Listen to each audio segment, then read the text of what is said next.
Halo semuanya, perkenalkan saya Stevian Mustafa, mahasiswa program studi Perdagangan Internasional Institut Teknologi Batam.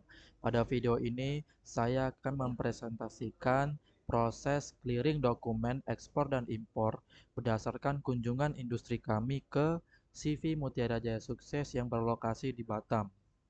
Jadi, tujuan video ini dibuat adalah untuk menjelaskan bagaimana proses clearing dokumen yang berjalan secara nyata, dokumen apa saja yang digunakan, serta tantangan dan solusi apa saja yang dihadapi oleh perusahaan dalam kegiatan ekspor impor mereka.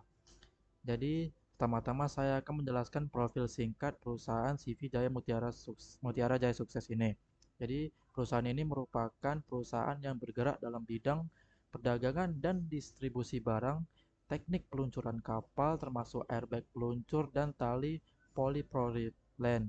Perusahaan ini aktif melakukan kegiatan impor dan ekspor dengan kawasan Batam sebagai basis operasional utama mereka.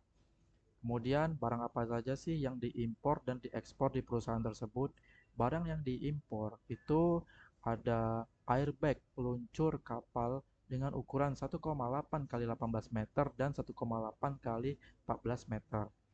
Kemudian ada polypropylene rope ukuran diameter 64 mm. Dokumen ini menunjukkan nilai invoice sebesar USD 57.200 dengan syarat shift Batam. Untuk barang ekspor sendiri, ada salah satu contoh barangnya adalah plastik wedge dengan nilai FOB USD menuju Haiphong, Vietnam. Terus ada apa aja sih dokumen utama dari clearing ekspor dan impor? Yang pertama itu ada commercial invoice, yang dimana dokumen ini berisi tentang data barang, jumlah harga satuan, total, dan syarat pembayaran. Dokumen ini penting sebagai dasar penilaian bea masuk oleh bea cukai. Kemudian dokumen yang kedua itu ada packing list, yang dimana dokumen ini berisi rincian berat volume dan jumlah barang. Dokumen ini tidak mencantumkan nilai uang. Selanjutnya ada dokumen Bill of Lading, yang dimana dokumen ini bukti pengangkutan barang oleh pelayaran. Dan dokumen ini juga memuat info pelabuhan muat dan pelabuhan bongkar. Selanjutnya ada dokumen SPPB atau Surat Persetujuan Pengeluaran Barang, yang dimana dokumen ini merupakan dokumen legal dari Bea Cukai yang mengizinkan pengeluaran barang dari pelabuhan. Selanjutnya ada dokumen PPFTZ atau Pemberitahuan Pabean Free Trade Zone, yang dimana dokumen ini digunakan di kawasan perdagangan bebas seperti Kota Batam ini. Selanjutnya ada dokumen NPPB atau Nota Pelayanan Pengeluaran Barang, yang dimana dokumen ini sebagai bukti pelayanan pengeluaran barang oleh Bea Cukai. Selanjutnya tadi dokumen, sekarang akan menjelaskan alur proses clearing dokumen.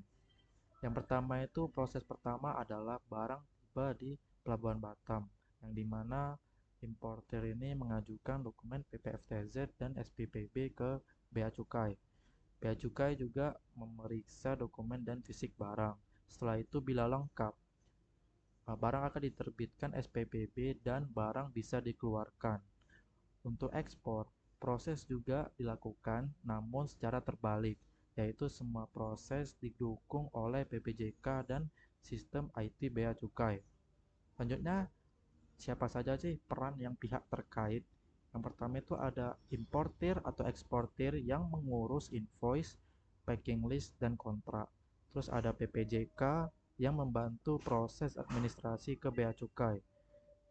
Bea dan Cukai itu memeriksa dokumen, menghitung bea masuk, dan mengizinkan pengeluaran barang. Terus ada shipping line yang bertugas menyediakan bill of lading dan pengiriman fisik. Selanjutnya ada freight forwarder yang mengurus menangani logistik dan juga pengangkutan barang. Selanjutnya ada apa itu sih AS code dan fungsinya. Jadi barang seperti airbag memiliki HAS code 4016900, sedangkan tali polypropylene 5607 40900. HAS code penting untuk menentukan tarif bea masuk. Jadi menyesuaikan regulasi dan larangan, dan juga untuk melengkapi statistik nasional ekspor dan impor. Selain itu, HS Code ini juga memenuhi kebutuhan dokumen, menentukan kebutuhan dokumen tambahan. Selanjutnya ada tantangan dan solusi yang dihadapi. Tantangan yang pertama yaitu kelengkapan dokumen, dan yang kedua ada perubahan regulasi, yang ketiga ada waktu tunggu clearance, dan solusi yang bisa digunakan yang pertama itu menggunakan jasa PPJK profesional. Yang kedua, pelatihan internal staff, dan juga yang ketiga ada penerapan sistem digitalisasi dokumen. Jadi kesimpulan dari video yang saya buat, jadi proses clearing dokumen ekspor dan impor merupakan hal yang sangat vital dalam perdagangan internasional. Pemahaman yang baik atas dokumen seperti invoice, packing list, bill of lading, hingga PPFTZ dan SPPB akan memastikan kelancaran logistik dan kepatuhan terhadap regulasi. Jadi CV Mutiara Jaya Sukses ini telah menjalankan proses ini dengan cukup baik dan menjadi pembelajaran nyata bagi kami mengenai peran manajemen operasional di bidang logistik internasional. Mungkin segitu saja, demikianlah video presentasi yang saya mengenai proses clearing dokumen ekspor dan impor di CV Mutiara Jaya Sukses. Terima kasih atas perhatiannya. Mohon maaf bila ada kekurangan atau kesalahan kata. Sampai jumpa di video selanjutnya. Assalamualaikum warahmatullahi wabarakatuh.